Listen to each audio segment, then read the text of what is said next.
And I use the term in a manly way today. Welcome back to the shop. I got two rather immense projects I'm about to get started on. As you could see, my bench is, for the most part, empty. I've had a very busy year so far. I've knocked out 6 complete motors. Number 7 is sitting on the floor over here. We'll take a look at it in a minute. That's one of the 2 immense projects I got going on. You'll see why this particular project is immense in just a minute. The primary project, though, is this piece of, this crusty, lumpy, sadly neglected, in need of a lot of TLC is the next big project. My favorite part of this bike is this sissy bar. Let's take a look at this thing up close, and we'll go over some of what it needs. The wiring, the oil tank, the 8-sided battery mount oil tank, conveniently positioned so that the only way to get the battery in and out is to remove the oil tank. That is neat. I don't know what we're going to do with it exactly, but it was kind of held on with zip ties. Frame kind of stuck out this way. This is where the second bolt hole would have been for the fender strut. And they just cut it off in an angle. Looks like maybe it was torched to match the angle of the bolt-on hardtail. You know, we're going to clean this up and round it over, grind it smooth so it looks nice. The seat is just kind of,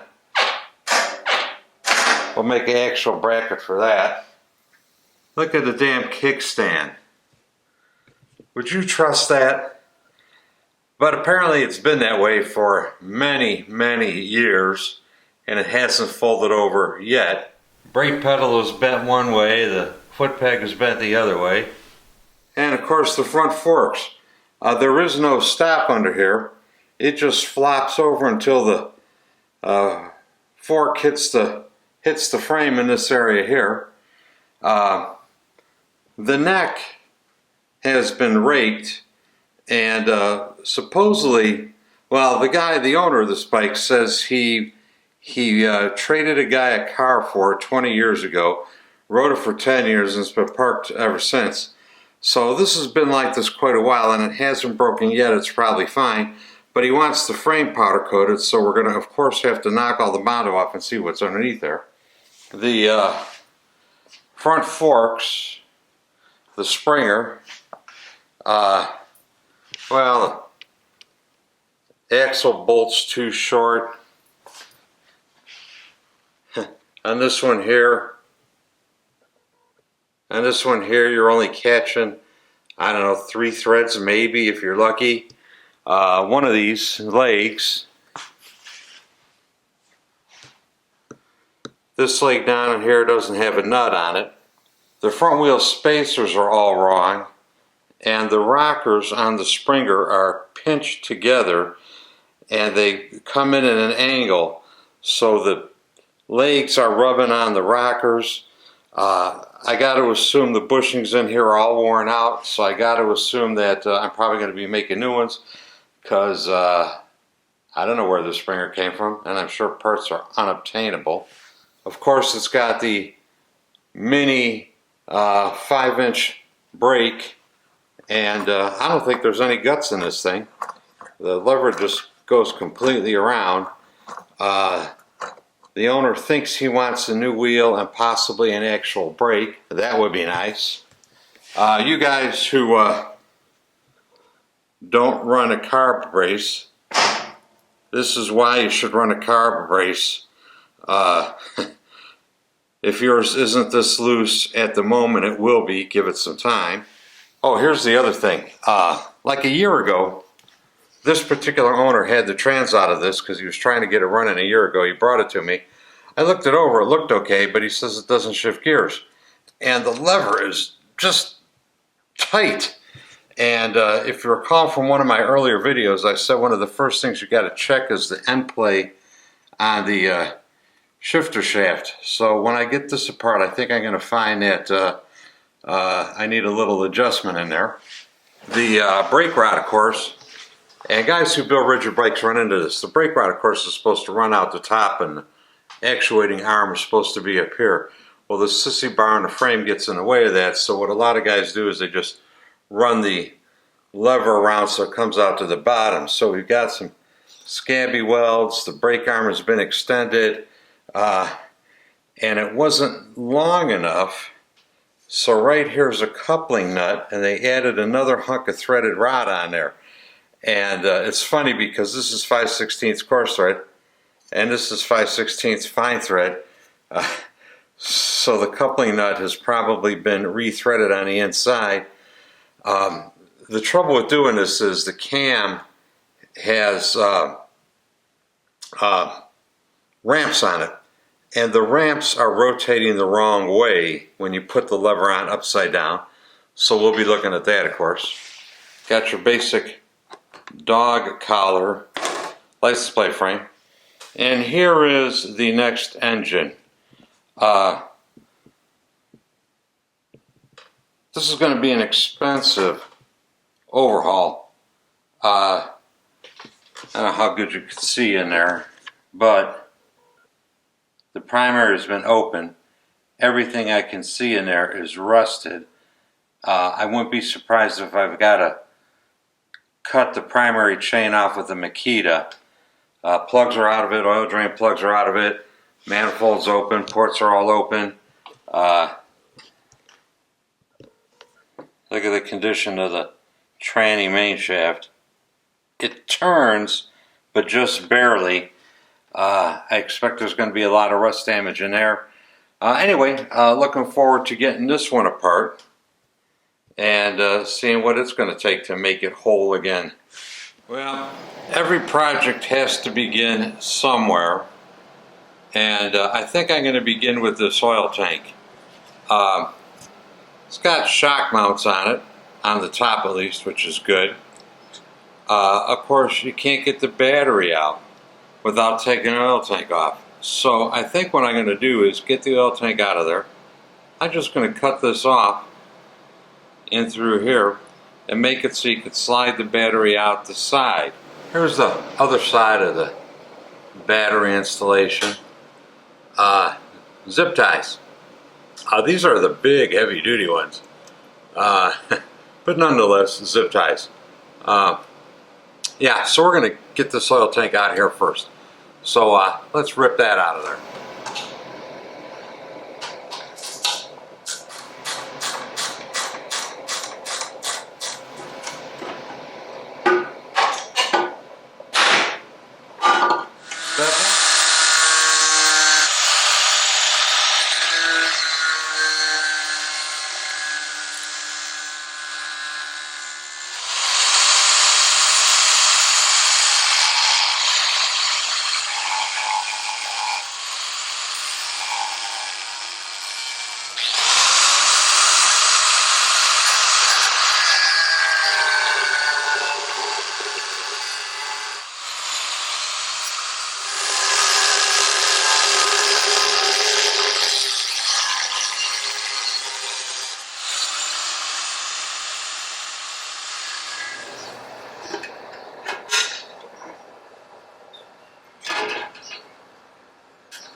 Helping me with the grinding.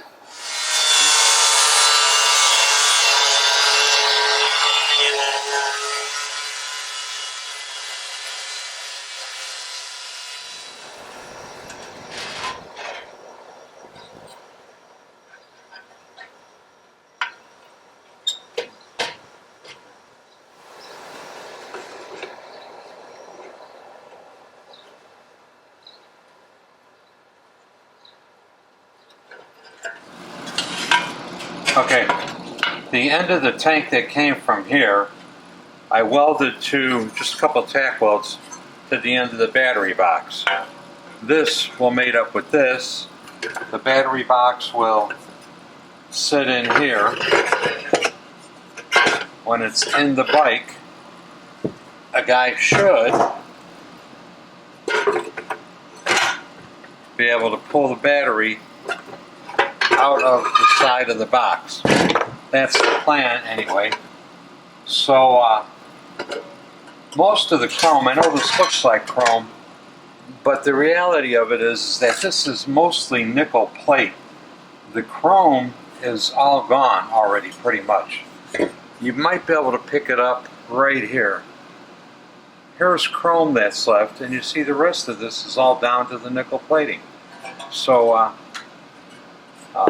anyway, going to sand down through the nickel, get to the bare metal cycle, weld around these edges, weld this up, and with a little luck might get it finished up mostly today. It's cleaned out. Hopefully I got all the nickel ground off. We're going to put some tacks on it, and we're going to start welding this thing together. I think it's going to work. Now, what choice does it have, right? Has to work.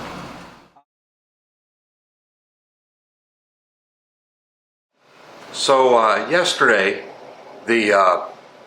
while I was welding, the batteries in the camera went dead, and you know, the customer was paying for this work.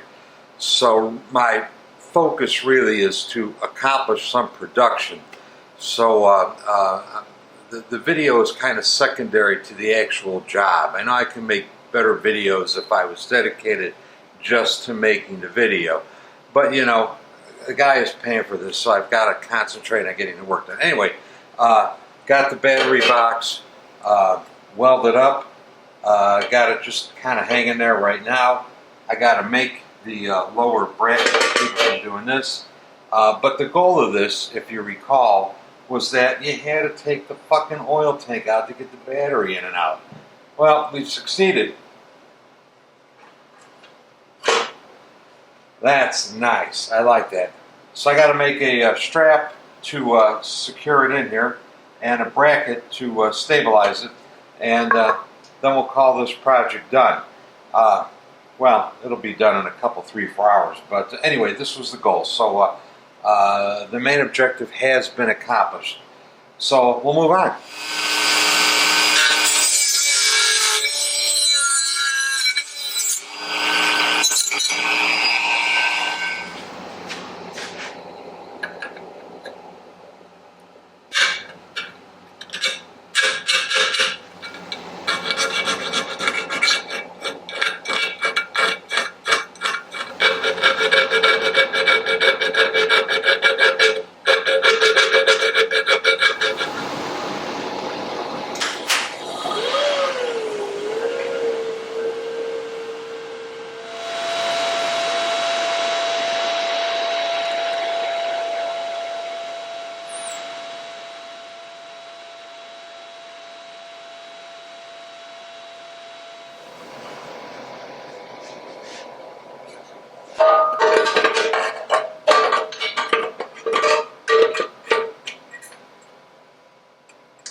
And that's that.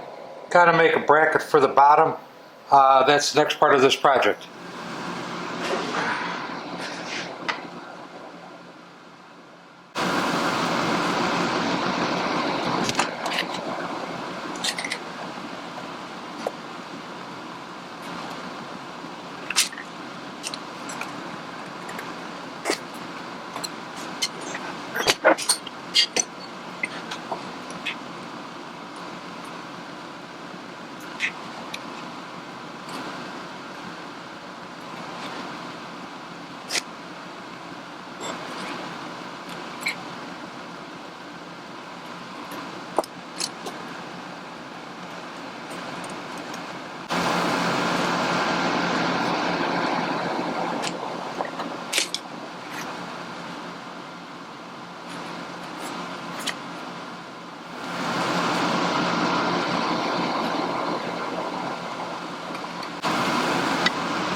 Alright, here's the final mounting bracket configuration. Real happy with the way this turned out. I did it this way because this is very similar to the kind of bracket that would have been on the original oil tank for this bike. This would have had what's called the lunchbox oil tank on it, and the bottom bracket would have looked very similar to this. So, you know, in principle, I've stolen Harley's design. Got a couple of good sized holes through it. The oil hoses are going to run through here, I think, and I'm going to put an elbow on them. They're going to go straight up to the bottom of the tank. But anyway, let's pop this in and I'll show you what it looks like. You know, you may be saying to yourself, why am I starting here? You know, this is an immense project, so to speak, and I'm starting here. The owner wants the frame powder coated, so any welding or repairs that need to be done to it need to be done first. So an oil tank is something that might need brackets welded on, and you know, actually this bracket here, which is the original lunchbox oil tank bracket, is cracked on the other side, so that's got to be welded. But anyway, I'm trying to do all the things that might necessitate welding on the frame before I just tear it all apart. So I'm going to kind of test build a lot of the stuff on here to see how it works out. You know, after I get the oil tank secured, which is going to be in a minute or two, this exhaust pipe, let's see if you're in frame here for that. Yeah, this exhaust pipe hits the kickstart arm, and there's not a lot of room. There's actually a little bit more now that I've worked on it. There's not a lot of room between the exhaust pipe and the oil tank, so I wasn't sure how much I could move the pipe, which is why I left it in here, because I've got to check clearance on all the stuff as I go along. And I'm sure I'm going to have to weld a bracket on for the exhaust pipe. So, you know, I got to have the tank here to make sure the pipe is going to clear, to make sure the kickstand is going to get clear. And, you know, I talk to guys all the time. They want to do one thing to their bike. And I'm here to tell you, you can't do one thing to a motorcycle. It's all hooked together. You know, one thing touches another thing, rubs on this, rubs on that. It's got to clear this way, it's got to clear that way. No such thing as one thing. Everything is hooked together, so you got to plan it as a whole. And like even putting this thing in, there could be issues with the oil line routing, which is why I drilled those two holes in the bottom part of that bracket. So I've got a way to route oil lines through here. You know, when you're building a bike, I always tell people you really got to build it twice. You got to kind of dry fit everything, make sure it all fits. You got to test fit everything. You know, there's probably some way to route oil hoses that doesn't affect the structure. But you know what? I planned ahead for it. I've got a place to put the hoses. They're going to run up through those holes. They'll look decent. They'll be secure.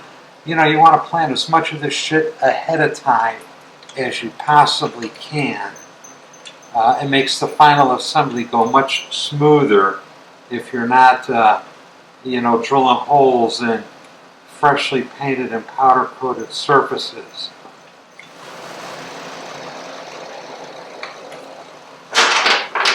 Oil tank is in there, battery comes in and out.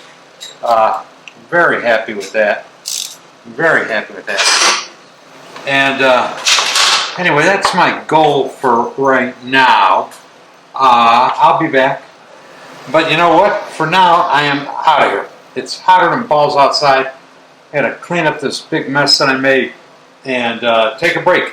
Help me out on Patreon. Get yourself a coffee cup. Get yourself a sticker. Hey, thanks for watching. I really appreciate it. I really appreciate it. Anyway, we'll see you next time. Thanks. Bye.